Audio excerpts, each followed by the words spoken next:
Chez les moutons comme chez les politiques, Karine Berger se méfie des troupeaux. On peut reculer. Okay. Formée au sein des plus grandes écoles, cette économiste a pris goût au terrain. Députée depuis seulement 4 ans, elle a rapidement pris ses marques et déjà ses distances. D'accord, à ce point-là. Car en 2012, elle a participé à l'élaboration du programme économique de François Hollande. Aujourd'hui, elle le met en garde. On ne peut pas avoir un 21 avril 2002 une deuxième fois. Or ça se joue au plus près des gens. Ce ne sont pas les grands discours nationaux qui changent les états d'esprit, c'est la présence au plus près notamment des campagnes, qui peuvent, je l'espère, changer la donne l'année prochaine.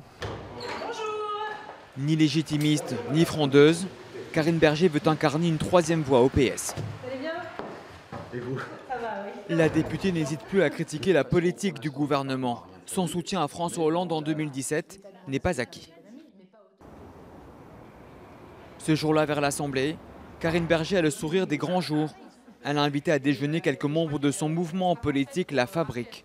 Cela fait des mois qu'ils réclament une primaire à gauche pour 2017 et ils ont été entendus. Nous allons avoir une primaire citoyenne. Il y a un candidat à la primaire autour de la table, non ?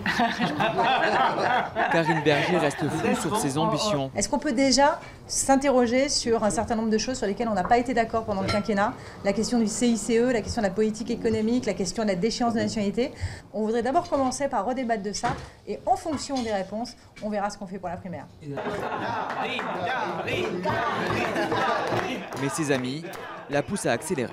Elle fait partie de cette nouvelle génération qui sera aux responsabilités dans les années qui viennent. Elle fait partie de celles et ceux qui peuvent avoir ce destin présidentiel. Se présenter à la primaire pour peser sur le projet et gagner en notoriété. Karine Berger pourrait être tentée. Elle prendra sa décision le mois prochain, mais semble vouloir plutôt jouer le coup d'après. En 2022, elle aura seulement 49 ans.